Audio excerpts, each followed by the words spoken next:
Hello friends, welcome to our channel Gyan Gali. आज इस video में हम डिस्कस करने वाले हैं कंप्यूटर जीके के वन लाइनर क्वेश्चन को। और ये सेट नंबर 9 है। इससे पहले हमने सेट नंबर 1 से लेकर 8 तक अपलोड किया है, तो अगर आपने उसे अब तक नहीं देखा है तो उसे भी ज़रूर देख लें, क्योंकि वो वीडियोस भी आपके एग्ज़ाम के पॉइंट ऑफ व्यू से इम्पॉर्टेंट है। और ये नेक्स्ट जो वीडियो है उसमें आपका एक रिवीजन टाइप से भी हो जाएगा, क्योंकि वहाँ जो डिस्कस करते हैं यहाँ पर शायद कुछ ऐसे क्वेश्चन मिल जाएँ जो आपको आप याद करोगे, तो एक रिवीजन के तौर पर वो चीज़ें हो जाएगी। तो टॉप 20 क्वेश्चंस हम यहाँ पर डिस्कस करेंगे। ठीक है, टॉप 20 क्वेश्चन। आई होप कि आप एग्ज़ाम के लिए वेल प्रिपेयर्ड हो रहे होगे, क्योंकि जब भी एग्ज़ाम हो 4 या 5 महीने में जब भी, तो आप को ये होना चाहिए कि आप जब टेस्ट दो तो आपके अच्छे मार्क्स आने लग रहे हों। ऐसा ना हो कि आप बस वहीं सीमित रह जाओ, वहीं कुछ कम मार्क्स में ही आप रह जाओ। ऐसा मत करना।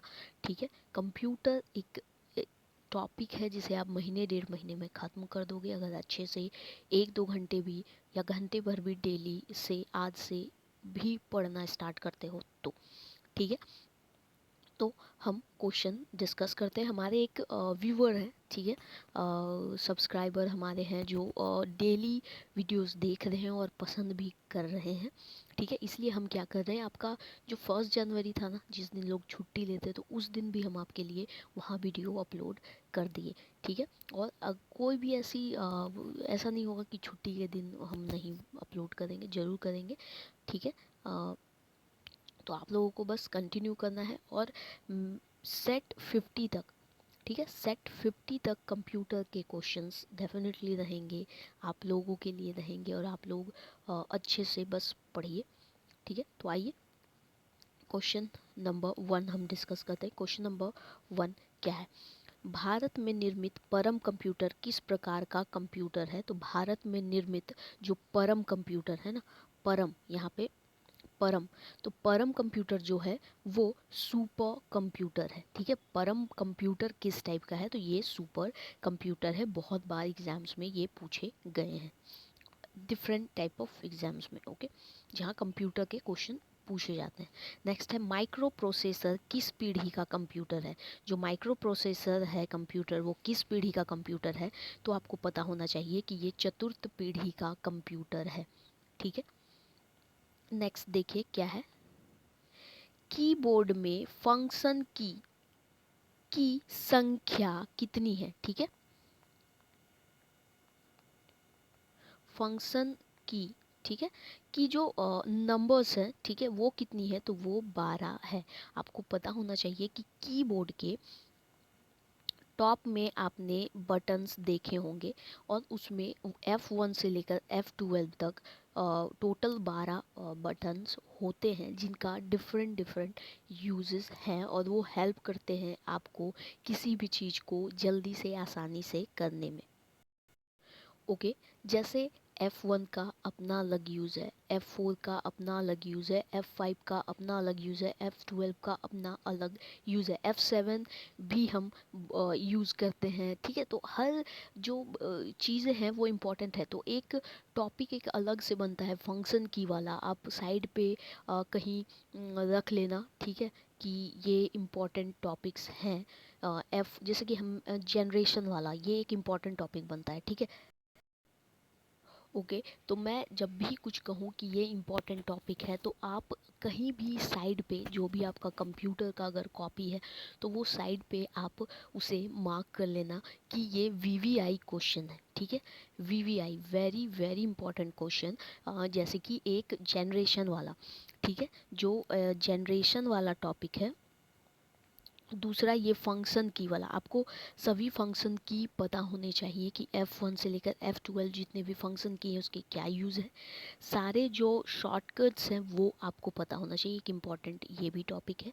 एंड एक जो वो फुल फॉर्म, ठीक है, फुल फॉर्म वाला जो एक टॉपिक है वो भी इम्पॉर्टेंट टॉपिक है, तो वो भी आपको पता होना चाहिए। आप साइड में एक पेज ले लो, और जब भी आप रिवीजन करो ना, तो सीरियल वाइज, जैसे आप जनरेशन वाला, तो जनरेशन को रिवीजन कर लेना। देन फुल फॉर्म्स है, तो जितने भी इंपॉर्टेंट फुल फॉर्म्स है या जो भी फुल फॉर्म्स बनते हैं वो सारे देख लेना, फंक्शन की को देख लेना, ठीक है, और एक्सटेंशन वाला, ठीक है, जो एक्सटेंशन लगाते हो ना आप, जो हर फाइल के लास्ट में होता है, तो वो वाला भी इम्पॉर्टेंट टॉपिक है, ठीक है। तो ऐसे इम्पॉर्टेंट टॉपिक है, बाकी तो डीप में पढ़ना ही है।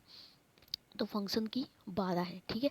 देखो फंक्शन की का एक होता है ना F5, ठीक है, F5 जो आप रिफ्रेश करने के लिए करते हो, एंड कंट्रोल है ना, कंट्रोल के साथ आप सॉरी कंट्रोल नहीं होता है, अल्ट है ना, अल्ट, देखो मैं लिख वही रही थी, ठीक है। ऑल्ट के साथ आप जब F4 प्रेस करते हो तो एक क्या होता है, एक बॉक्स खुल कर आता है, जो क्या होता है कि आप शट डाउन या फिर रीस्टार्ट ऐसे करने के लिए एक क्लोज बटन का डायरेक्ट ऑप्शन आ जाता है, ठीक है। तो वो चीज़ होती है, और भी बहुत सारी चीज़ें हैं, आप देखते हैं, हम अलग से एक वीडियो बना दिया जाएगा जहाँ पर सारे फंक्शंस की को हम देख लेंगे आने वाले दिनों में।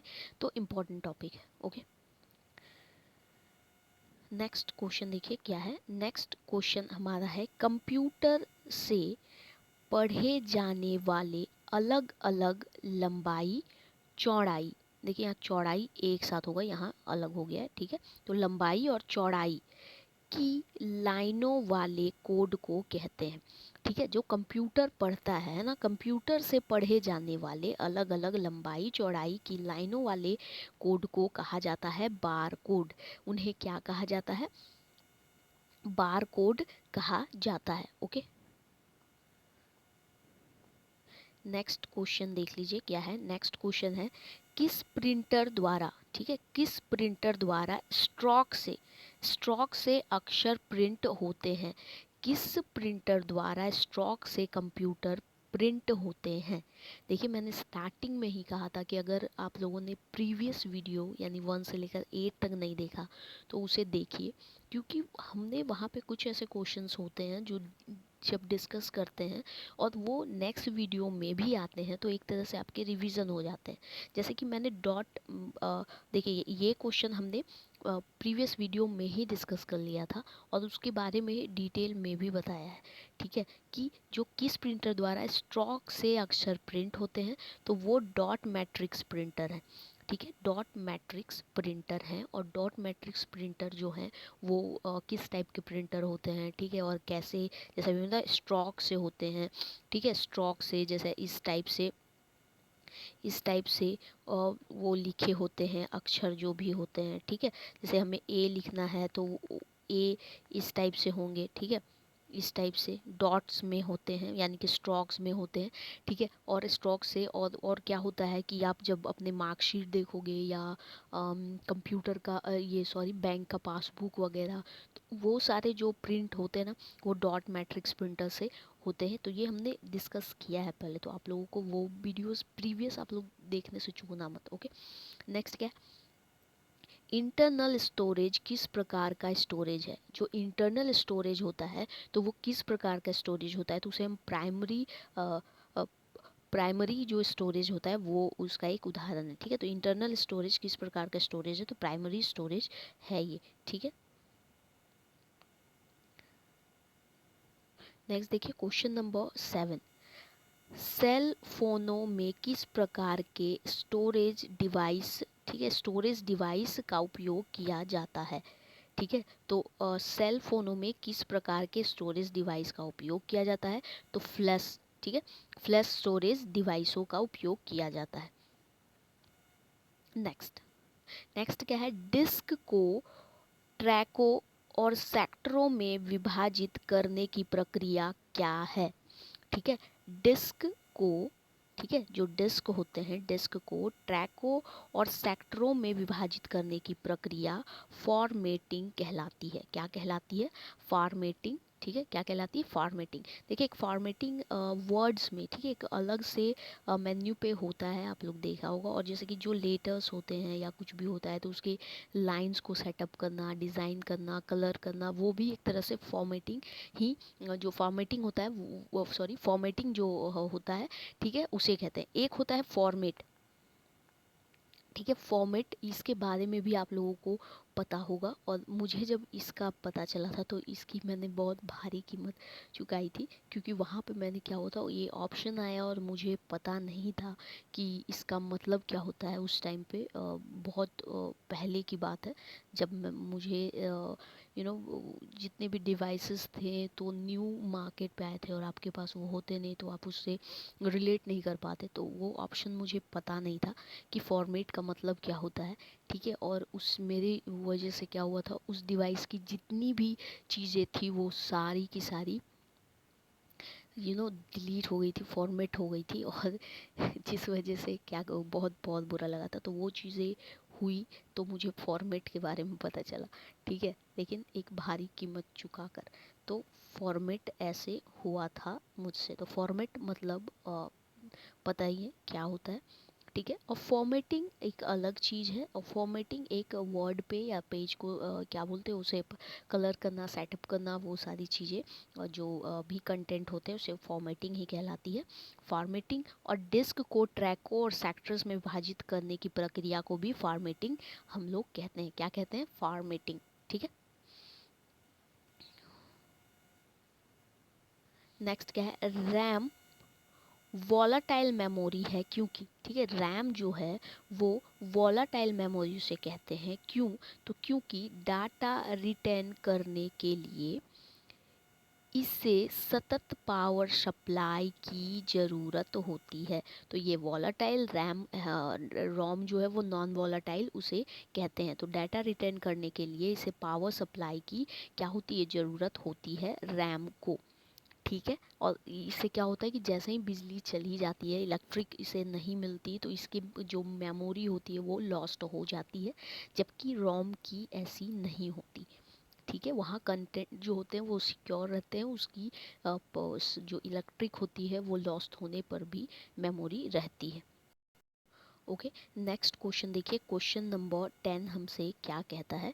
क्वेश्चन नंबर 10 कहता है प्रोग्रामों का सेट जो निर्माण एक मिनट जो निर्माण के समय, ठीक है, जो निर्माण के समय कंप्यूटर के रीड ओनली मेमोरी में प्री इंस्टॉल होता है वो फार्मवेयर है। ठीक है, क्या है वो? फार्मवेयर है। मतलब जब प्रोग्राम ये प्रोग्राम का ऐसा सेट, ठीक है, जो निर्माण जब होता है कंप्यूटर का, है ना, तो उस समय रीड ओनली मेमोरी में, ठीक है, क्या होता है? रीड ओनली मेमोरी, यानी जिसे हम कहते हैं रोम, है ना, उस समय में प्री इंस्टॉल करते हैं जो फार्मवेयर होते हैं उसे। और ये एक तरह का सॉफ्टवेयर होता है। ओके,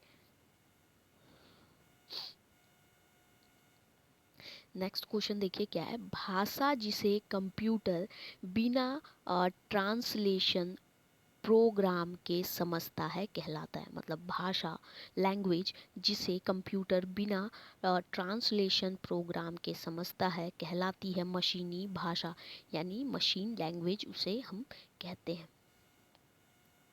नेक्स्ट क्वेश्चन देखिए क्या है। नेक्स्ट क्वेश्चन है स्टोरेज का सबसे बड़ा यूनिट। ठीक है, स्टोरेज जो है उसकी सबसे बड़ी जो यूनिट है वो क्या है? टेराबाइट नहीं। देखिए, टेराबाइट नहीं हो सकता, क्योंकि देखिए वर्तमान समय में जैसा आपके ऑप्शंस में, ठीक है, क्वेश्चन के ऑप्शन में जो चीज़ें दी होगी आप उसके अकॉर्डिंग उसे आंसर करना। ठीक है, तो देखिए स्टोरेज का सबसे बड़ा यूनिट, स्टोरेज का सबसे बड़ा यूनिट चेंज हो गया है या होता रहता है ना। मुझे जब याद है कि जब मैंने मुझसे किसी ने कहा था, तो मुझे लास्ट टाइम याद था कि इट्स फॉर गीगाबाइट, है ना, मेगाबाइट एंड गीगाबाइट। ठीक है, जीबी गीगाबाइट तक मुझे याद था। फिर किसी ने मुझे टेराबाइट के बारे में बताया था कि मतलब उसने कहा कि एक टीवी वाला आता है क्या स्टोरेज। तो मुझे लगा अरे टीवी वाला तो ऐसा तो मैंने नहीं सुना तब तक, बहुत टाइम पहले की बात है। तो उस टाइम का तो मुझे नहीं पता था कि ऐसा कि मिल जाएगा क्या। ऐसा किसी ने कहा कि एक टीवी का, तो मैंने बोला नहीं, टीवी केबी वाला तो मुझे पता नहीं, फिर मुझे पता चला था कि टेराबाइट ऐसा कुछ आया है। फिर अब तो फिर कुछ ना कुछ समय में आपको सुनने को मिल ही जाता है कि अब पेटाबाइट हो गया, ठीक है। धीरे धीरे क्या हुआ, पेटाबाइट, एक्साबाइट, फिर जेटाबाइट आ गया, ठीक है, फिर योटाबाइट, ठीक है। तो जिस क्वेश्चन के अकॉर्डिंग आप लोग देख लेना कि ऑप्शन क्या दिया हुआ है कि स्टोरेज का सबसे बड़ा यूनिट, ठीक है, स्टोरेज का सबसे बड़ा यूनिट है वो क्या है, तो उस अकॉर्डिंग आप लोगों को मारना है। समझ गए। चलिए अब यहाँ पे ये टेराबाइट नहीं हो सकता, ठीक है, आप उस समय देख लेना जैसा होगा। अभी देखिए यहाँ पे आप समझ लीजिए कि एक बाइट, ठीक है, एक byte is equal to 8 bit होता है। एक बाइट इज इक्वल टू, ये भी इम्पॉर्टेंट है, इसलिए मैंने यहाँ पर इस चीज़ को डिस्कस करने के लिए ये मुझे लगा कि यहाँ डिस्कस होना चाहिए और एक इम्पॉर्टेंट है ये, इससे भी क्वेश्चन पूछे जा सकते हैं ना। एक बाइट देख लेना आप, कहीं भी ऐसे जो जो कंप्यूटर के क्वेश्चंस होते हैं ना कोई शिफ्ट में यहाँ से क्वेश्चन आते हैं। इनफैक्ट रेलवे के भी एग्जाम में आए थे, ठीक है, रेलवे जो एनटीपीसी का एग्ज़ाम हुआ था वहाँ कंप्यूटर के क्वेश्चन है, तो यहाँ से आए थे। तो ये भी इंपॉर्टेंट टॉपिक है, इसे भी इम्पॉर्टेंट मार्क कर लेना साइड में, जहाँ आप टॉपिक्स लिख दो वो रिवीजन के लिए, तो ये टॉपिक जरूर लिख लें, ठीक है। अब देखिए यहाँ पे हम देख लेते हैं क्या क्या है। तो एक बाइट है ना, एक बाइट इज इक्वल टू क्या होता है, 8 बीट।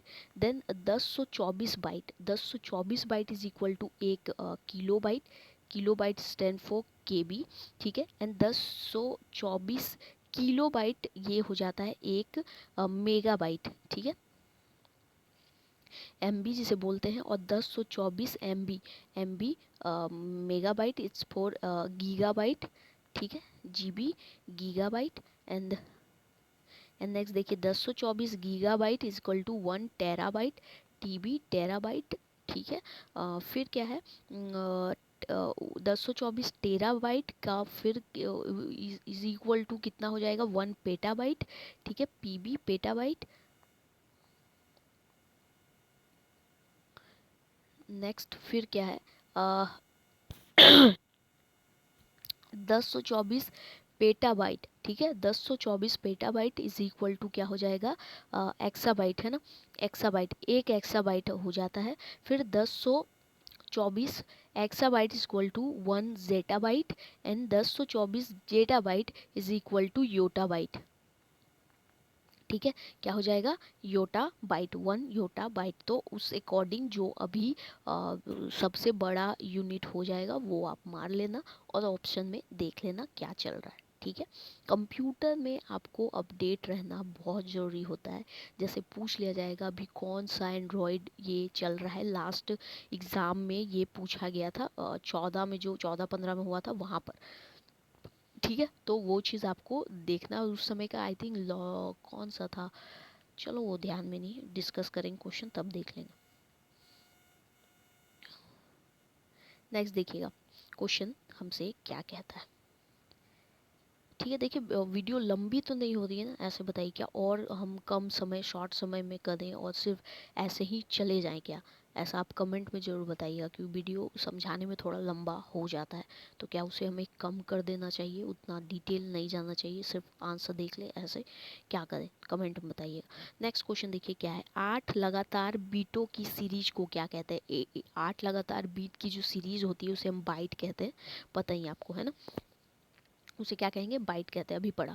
फिर क्या है, प्रथम पीढ़ी के कंप्यूटर प्रयोग करते थे, जो प्रथम पीढ़ी, देखिए यहाँ भी एक क्वेश्चन आपको मिल गया है ना, प्रथम पीढ़ी के कंप्यूटर प्रयोग करते थे वैक्यूम ट्यूब को, किसका प्रयोग करते थे, तो वो वैक्यूम ट्यूब का मतलब को प्रयोग करते थे।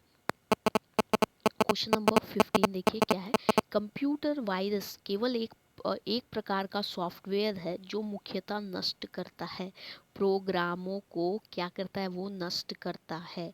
कंप्यूटर वायरस जो क्या करता है, प्रोग्राम्स होते हैं उनको नष्ट कर देता है, ठीक है। गूगल देखिए, गूगल क्या है, गूगल है ना, और गूगल बाबा, ठीक है।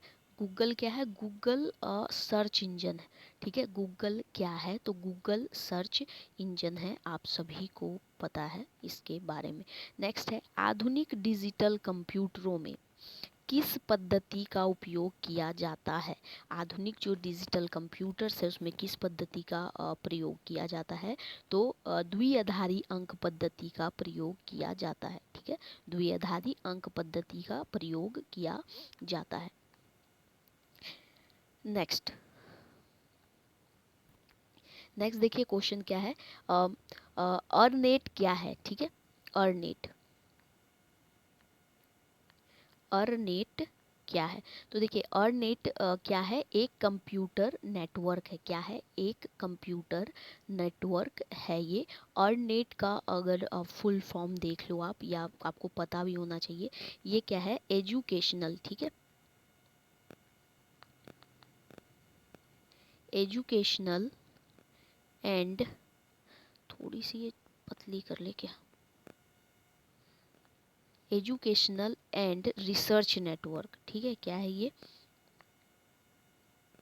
Research network.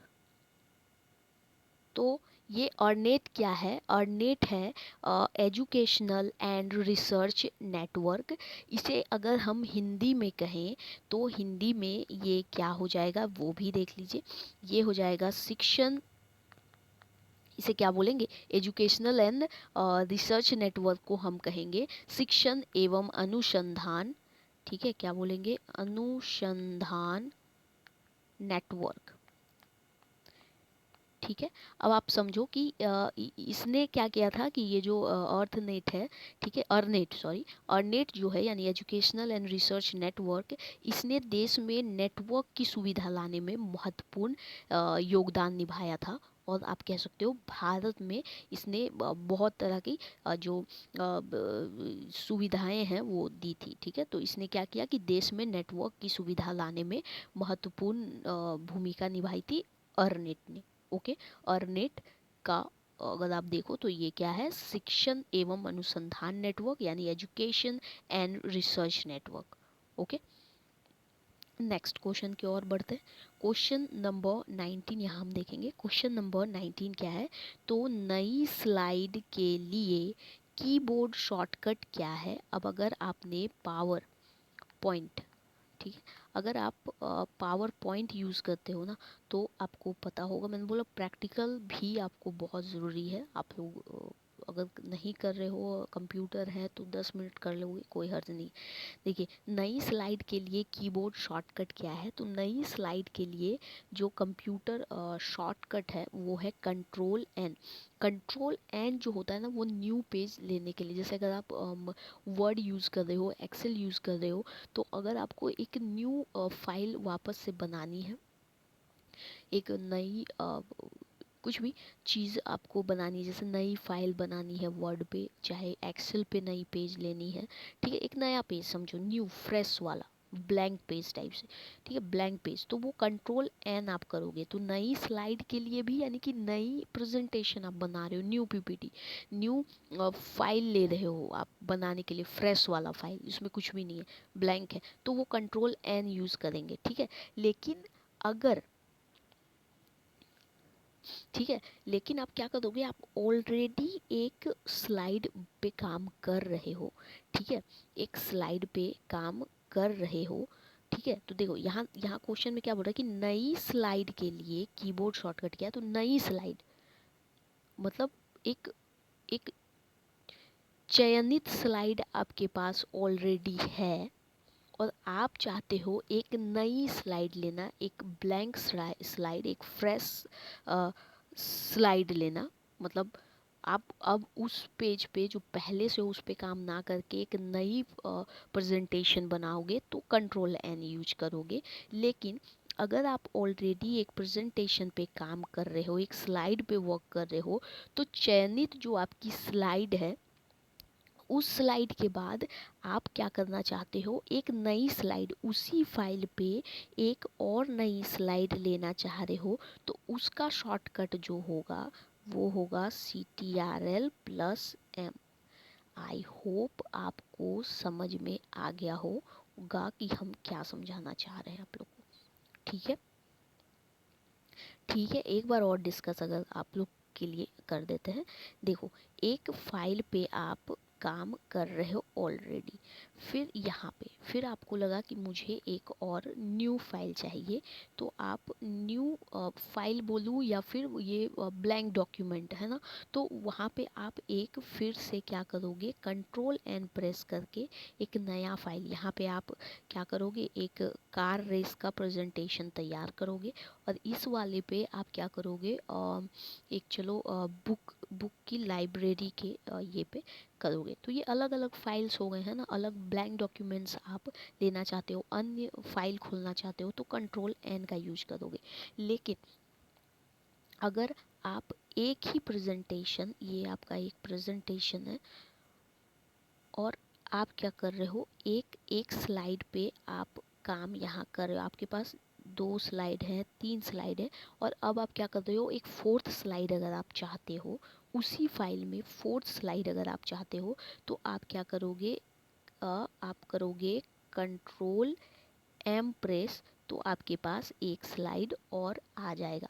आई होप ये दोनों शॉर्टकट्स आप लोगों को समझ में आ गए होंगे। ओके, कंट्रोल एम से आप जैसे ही प्रेस करोगे तो आपको एक और स्लाइड जो है वो कंट्रोल एम से मिल जाएगा, लेकिन जैसे ही आप कंट्रोल एन करोगे तो नया ही एक ऐसा स्लाइड बन जाएगा जहाँ पर आपको फिर से आप काम कर पाओगे। ओके,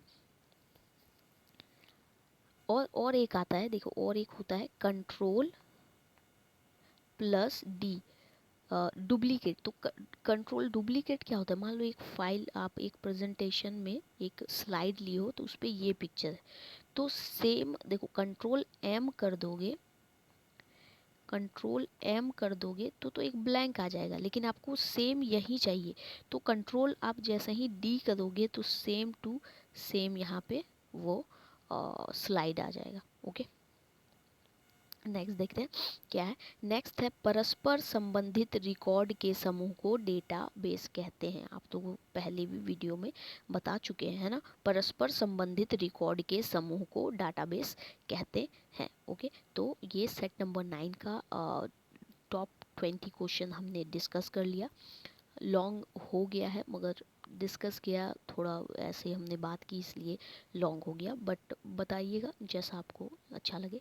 तो ठीक है, वीडियो पसंद आए तो इसे लाइक कीजिएगा और शेयर ज़रूर कीजिएगा ताकि ज़्यादा लोग हमसे जुड़ पाएँ। और वीडियो अच्छा लगा तो शेयर करना भी बनता है, लाइक करना भी बनता है। तो मिलेंगे हम नेक्स्ट वीडियो में, तब तक के लिए thank you for watching and happy new year सभी को।